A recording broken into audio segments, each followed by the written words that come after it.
یہ جو میں بات کر رہا ہوں نا کہ اشرف غنی کو، کرزئی کو، ان سب کو ہم لے کے آئے اور یہ جو ہے پھر انڈیا کی گود میں چلے گئے، اس میں ہماری اپنی بہت سی کوتاہیاں ہیں، ہماری غلطیاں ہیں۔ ایک ہمارے ایکس فارن سیکرٹری ہیں ریاض محمد خان صاحب، ان کی ایک کتاب ہے Afghanistan and Pakistan conflict, extremism and resistance to modernity. اس کتاب میں ان کا ایک چیپٹر ہے، وہ بڑا، اس چیپٹر کی میں صرف آپ کو ہیڈ لائن بتا دیتا ہوں۔ ہیڈ لائن ہے Pakistan a case of intellectual crisis and weak governance. یہ جو ہمارا مسئلہ ہے نا کہ ہم کابل میں ایک اپنی مرضی کی حکومت لاتے ہیں اور وہ حکومت ہمارے خلاف ہو جاتی ہے، اس کی وجہ یہ ہے انٹلیکچوئل کرائسس اور ویک گورننس۔ پاکستان میں جو جمہوری حکومت آتی ہے وہ بااختیار نہیں ہوتی۔ بھٹو صاحب کی حکومت ڈیورنٹ لائن کا مسئلہ حل کر دیتی ہے کابل کے ساتھ، ملٹری کو ہوتا ہے، امریکہ بہادر اس ملٹری کو کا ماسٹر مائنڈ ہوتا ہے، حکومت ختم ہو جاتی ہے۔ بے نظیر بھٹو صاحبہ کی حکومت آتی ہے، وہ افغان طالبان اور ناردرن الائنس کے درمیان ایک ایگریمنٹ کروانے کے قریب ہوتے ہیں، ان کی حکومت کو برطرف کروا دیا جاتا ہے کیونکہ گیس پائپ لائن یعنی کہ جو یونوکول اور بریڈاس آئل کمپنی ہے اس کی لڑائی ہے، تو بے نظیر بھٹو اس کا شکار ہو جاتی ہیں، اس کے پیچھے امریکہ ہے۔ یہ ساری جو باتیں ہیں یہ ہسٹوریکل فیکٹس ہیں، میں آپ کو بتا رہا ہوں۔ پھر اب اس کے بعد میں آپ کو بتاتا ہوں کہ کیا ہوتا ہے کہ ملا عمر کی حکومت آ جاتی ہے افغانستان میں، اور ملا عمر جو ہیں ان کے بارے میں تاثر یہ دیا جاتا ہے کہ یہ پاکستان کے دوست ہیں، تھے وہ پاکستان کے دوست شروع میں، اور ان کو پاکستان کی طرف سے بھرپور مدد دی گئی۔ لیکن آہستہ آہستہ جب پاکستان میں حکومت تبدیل ہوئی، نواز شریف صاحب وزیر اعظم بن گئے، تو اس کے بعد نواز شریف صاحب کی جو حکومت ہے اس نے امریکہ بہادر کے ساتھ مل کر افغان طالبان کے خلاف ایک نئی گیم شروع کر دی۔ اب یہ جو نئی گیم تھی اس کا ذکر سٹیو کول، ایک امریکی صحافی ہیں، ان کی ایک کتاب ہے گوسٹ وارز۔ اس میں بڑی تفصیل ہے افغانستان کو سمجھنے کے لیے، یہ کتاب جو ہے اس میں بہت مٹیریل ہے، لیکن اس میں بتایا گیا ہے کہ کس طریقے سے سی آئی اے اور آئی ایس آئی جو ہے اس نے مل کر افغانستان میں ملا عمر کے خلاف ایک آپریشن شروع کیا، کیونکہ ملا عمر پاکستان کی بات نہیں مانتے تھے۔ ملا عمر جو ہیں انہوں نے بامیان کے مجسمے اڑا دیے، ملا عمر نے بہت سے کام کیے، تو بنیادی ایشو ان کے ساتھ یہ تھا کہ ان کو کہا گیا کہ آپ اسامہ بن لادن کو سعودی عرب کے حوالے کریں، انہوں نے انکار کر دیا، تو لہٰذا ان کے خلاف ہم نے کارروائیاں شروع کر دیں۔ اگست 1999 میں قندھار میں جو ان کی رہائش گاہ تھی اس پر ایک ٹرک بوم کا حملہ کیا گیا، جس میں ان کے خاندان کے کچھ افراد جو ہیں وہ شہید ہو گئے، جس کی وجہ سے پھر وہ پاکستان کے خلاف ہو گئے۔ اس دوران میں 9/11 ہو گیا۔ 9/11 ہو گیا تو پاکستان میں پرویز مشرف کی حکومت تھی۔ پرویز مشرف کی حکومت جو ہے اس نے یو ٹرن لیا۔ ویسے یہ یو ٹرن تو نواز شریف لے چکے تھے پہلے، لیکن ان کی حکومت ختم ہو گئی۔ پرویز مشرف کی حکومت جو ہے اس نے 9/11 کے بعد ایک یو ٹرن لیا، اور جو پاکستان میں بہت سے جو افغان طالبان کے لیڈر تھے اور پاکستان میں جو افغان ایمبیسڈر تھے ملا عبدالسلام ضعیف، ان کو گرفتار کر کے امریکہ کے حوالے کر دیا۔ اور دوسری طرف کوشش یہ کی گئی، پاکستان کی جو ملٹری اسٹیبلشمنٹ تھی اس نے کوشش یہ کی کہ امریکہ سے یہ کہا گیا کہ جناب مہربانی کر کے اب ہم نے ملا عمر کو تو وہاں سے فارغ کر دیا ہے آپ کے ساتھ مل کر، تو اب آپ وہاں پہ کوئی ایسی حکومت لے کے آئیں کہ وہ ہمارے خلاف سازش نہ کرے۔ تو امریکی حکومت نے کہا آپ فکر نہ کریں، ہم ایک ایسی حکومت لائیں گے جو کہ آپ کے خلاف سازش نہیں کرے گی۔ اب وہاں پہ حکومت کیسے لائی گئی؟ جو وہاں پر ایک لیجٹیمیٹ لیڈر تھے جنہوں نے کہ طالبان کے خلاف بھی مزاحمت کی اور انہوں نے روسی فوج کے خلاف بھی مزاحمت کی، ان کا نام تھا کمانڈر عبدالحق۔ حزب اسلامی کا جو یونس خالص گروپ ہے اس سے ان کا تعلق تھا۔ تو ان کے بارے میں ایک کتاب ہے، لوسی مورگن ایڈورڈز نے یہ کتاب لکھی ہے، دی افغان سولوشن۔ یہ جو کتاب ہے لوسی مورگن ایڈورڈ کی، دی افغان سولوشن، یہ ہمیں بتاتی ہے کہ سی آئی اے بھی دراصل پاکستان کے ساتھ ایک ڈبل گیم کر رہی تھی۔ پاکستان چاہتا تھا کہ افغانستان میں ایسی حکومت آئے جو پاکستان کے خلاف سازشوں کا حصہ نہ بنے، تو انہوں نے کہا جی ہم حامد کرزئی کو صدر بنا دیتے ہیں۔ حالانکہ حامد کرزئی صاحب تھے، وہ ان کے پاس کوئی پبلک سپورٹ نہیں تھی، پبلک سپورٹ کمانڈر عبدالحق کے پاس تھی، ان کے پاکستان کے ساتھ اچھے تعلقات تھے، ان کی فیملی کی ریزیڈنس پشاور کے علاقے حیات آباد میں تھی۔ تو کمانڈر عبدالحق صاحب جو ہیں وہ جب اپنے ساتھیوں کے ساتھ افغانستان میں داخل ہوئے تو جلال آباد کے علاقے میں وہ موجود تھے، تو سی آئی اے نے ان کی انفارمیشن لیک کی طالبان کو، اور طالبان نے ان کو گرفتار کر کے شہید کر دیا۔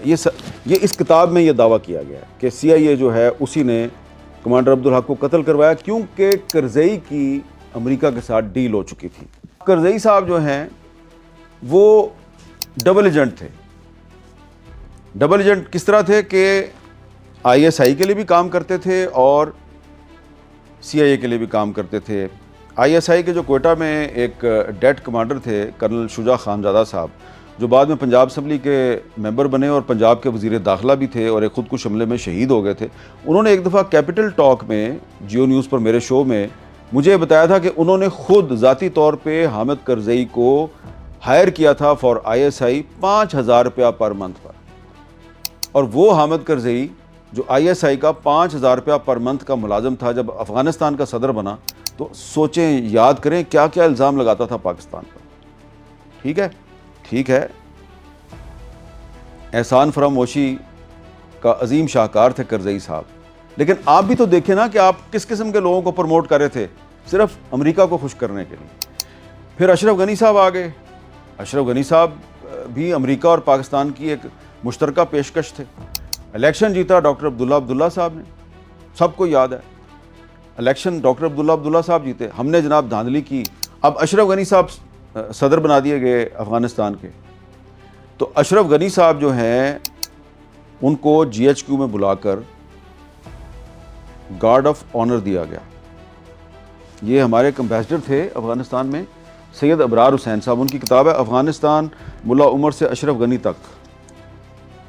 اس میں انہوں نے لکھا ہے کہ اشرف غنی صاحب کی جو حکومت تھی وہ پاکستان کے خلاف کیا کیا سازشیں کرتی تھی۔ ایک طرف اس کو گارڈ آف آنر ملتا تھا جی ایچ کیو راولپنڈی میں، دوسری طرف یہ دلی میں جا کے پاکستان پہ الزام لگاتا تھا کہ پاکستان کی حکومت جو ہے افغان طالبان کو سپورٹ کرتی ہے اور افغان طالبان افغانستان میں دہشت گردی کروا رہے ہیں۔ اور ایک دفعہ تو یہ صاحب دلی میں گئے تو انہوں نے وہاں پہ دھمکی دی کہ میں اب بلوچ علیحدگی پسندوں کو بھی سپورٹ کروں گا۔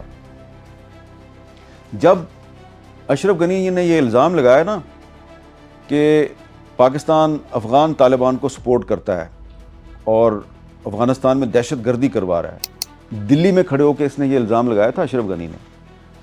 اس وقت انٹرسٹنگلی انڈین انٹیلیجنس ایجنسیاں جو ہیں وہ ٹی ٹی پی کے ذریعے پاکستان میں دہشت گردی کروا رہی تھیں، اور ٹی ٹی پی کے جو لنکس تھے انڈین انٹیلیجنس کے ساتھ وہ انڈین انٹیلیجنشیا کو بھی پتہ چل چکے تھے۔ یہ میں اب آپ کو ایک کتاب دکھانے لگا ہوں۔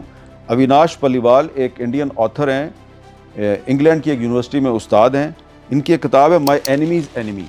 کتاب کا ٹائٹل دیکھیں کتنا انٹرسٹنگ ہے۔ اشرف غنی اور نریندر مودی ایک دوسرے کے ساتھ ہاتھ ملا رہے ہیں۔ اس کتاب میں یہ کہا گیا ہے کہ مائی اینیمیز اینیمی، یعنی کہ اگر ٹی ٹی پی پاکستان کی دشمن ہے تو یہ ہماری دوست ہے، اور اسی لیے انڈیا ان کو سپورٹ کر رہا ہے۔ تو اب جو بہت سے جو ٹی ٹی پی کے رہنما جو ہیں وہ یہ کہتے ہیں جی کہ ہم پر غلط الزام ہے کہ جناب ہم انڈیا سے پیسے لیتے ہیں۔ بھئی انڈین خود کہتے ہیں کہ ہم آپ کو پیسے دیتے ہیں۔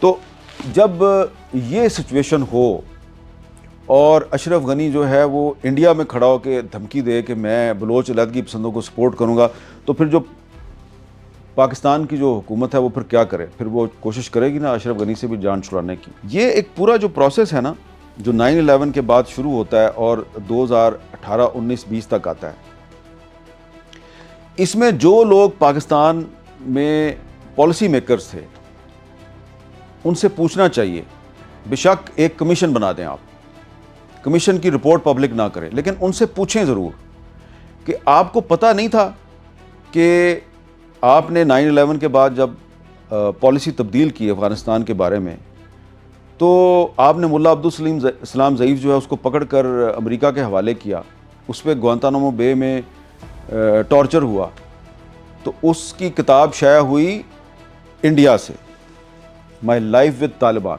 انڈیا سے کتاب شائع ہوئی۔ کتاب میں وہ پاکستانیوں کے بارے میں جو لکھتے ہیں وہ میں نہیں ریپیٹ کرتا، لیکن وہ کہتے ہیں جی کہ افغانستان کی جیلیں اور امریکہ کی جیلیں پاکستان کی جیلوں سے زیادہ بہتر ہیں، اور اتنی نفرت سے بھری ہوئی یہ کتاب ہے پاکستان کے بارے میں، یہ 2010 میں شائع ہوئی ہے۔ کس نے ملا عبدالسلام ضعیف کو امریکہ کے حوالے، کیا کسی امبیسڈر کو امریکہ کے حوالے کرنا چاہیے تھا؟ کیا نا آپ نے۔ پھر آپ نے جو گرفتار کیے افغان طالبان کے بہت سے جو منسٹرز تھے، ملا عبید اللہ اخند، استاد یاسر، آپ کی کسٹڈی میں فوت ہو گئے، کچھ کی لاشیں بھی آپ نے ان کے لواحقین کو نہیں دی۔ تو یہ ساری باتیں جو افغان طالبان کی جو لیڈرشپ ہے، جب کبھی قطر میں یا افغانستان میں یا کچھ جو پاکستان میں ہوا کرتے، ان سے بات چیت ہوتی تھی، وہ شکوے شکایتیں کرتے تھے، تو یہ ساری باتوں کا ہمیں پتہ تھا۔ بہت سے جو ٹی ٹی پی کے رہنما ہیں، یہ پہلے پاکستان کے وفادار تھے، یہ بیت اللہ محسود تھا، حافظ گل بہادر تھا، یہ جے ٹی آئی جمعیت طلبہ اسلام کے عہدیدار ہوا کرتے تھے، بطور صحافی مجھے یاد ہے یہ لوگ پریس ریلیزیں لے کے ہمارے دفتروں میں آیا کرتے تھے۔ تو پھر یہ پاکستان کے خلاف انہوں نے لڑائی شروع کر دی۔ تو یہ سوچنے کی ضرورت ہے نا کہ افغان طالبان جن کے بارے میں کرزئی اور اشرف غنی الزام لگاتے تھے، امریکہ بھی الزام لگاتا تھا کہ ملا عمر کو کوئٹہ میں رکھا ہوا ہے، کبھی کہتے ہیں جی ملا عمر کراچی کے ہسپتال میں ہے، وہ تو اللہ بھلا کرے۔ یہ بیٹی ڈیم کا جو ایک ڈچ جرنلسٹ ہے، اس کی یہ کتاب ہے ملا عمر اینڈ دی ان نون طالبان، اس نے کتاب لکھی اور اس نے بتایا کہ ملا عمر 9/11 کے بعد کبھی پاکستان آیا نہیں اور وہ افغانستان میں چھپا ہوا تھا، لیکن الزام پاکستان پہ لگتا رہا۔ تو یہ جو آئی ایس آئی کے سربراہان تھے، جنرل محمود، جن کے بارے میں ریاض محمد خان صاحب نے اپنی یہ جو کتاب ہے پاکستان اینڈ افغانستان، اس میں لکھا ہے جی کہ یہ پرو طالبان تھے۔ یہ ریاض محمد خان صاحب نے لکھا ہے، سیکرٹری فارن افیئرس تھے۔ اور اس کے بعد جنرل احمد شجاع پاشا 2018 سے لے کے اور 2022 تک یہ آئی ایس آئی کے سربراہ تھے۔ تو جب جنرل پاشا جو D G I S I تھے، وہ بند کمرے میں مجھ سمیت بہت سے صحافیوں کو یہ کہہ رہے تھے کہ ملا فضل اللہ اور بیت اللہ محسود جو ہیں وہ پاکستان کی فرسٹ لائن آف ڈیفنس ہے، تو میں ان کے سامنے بیٹھا سوچ رہا تھا کہ پبلکلی تو کچھ اور کہتے ہیں، پبلکلی تو یہ کہتے ہیں جی کہ یہ پاکستان میں دہشت گردی کر رہے ہیں، تو یہاں سے پھر ٹرسٹ ڈیفیسٹ پیدا ہوتا ہے۔ ارباب اختیار جو پبلک سٹیٹمنٹس دیتے ہیں، میرے جیسے لوگ اس کو ڈاؤٹ کرتے ہیں۔ تو 2008 سے 2012 تک یہ جنرل پاشا صاحب جو ہیں یہ آئی ایس آئی کے سربراہ تھے، اور ان کے دور میں بہت سے جو طالبان کے جو رہنما ہیں، افغان طالبان کے رہنما، ان کو گرفتار کیا گیا۔ 2010 میں ملا عبدالغنی برادر کو گرفتار کیا گیا، وہ 8 سال تک پاکستان کی جیلوں میں رہے، آج وہ افغان طالبان کے ڈپٹی پرائم منسٹر ہیں۔ آپ کیا یہ توقع کرتے ہیں کہ وہ آپ کے ساتھ رہیں گے؟ تو یہ پالیسی تھی، جو اس پالیسی سے ہم نے پاکستان کا جو انٹرسٹ ہے اس کو ڈیمیج کیا۔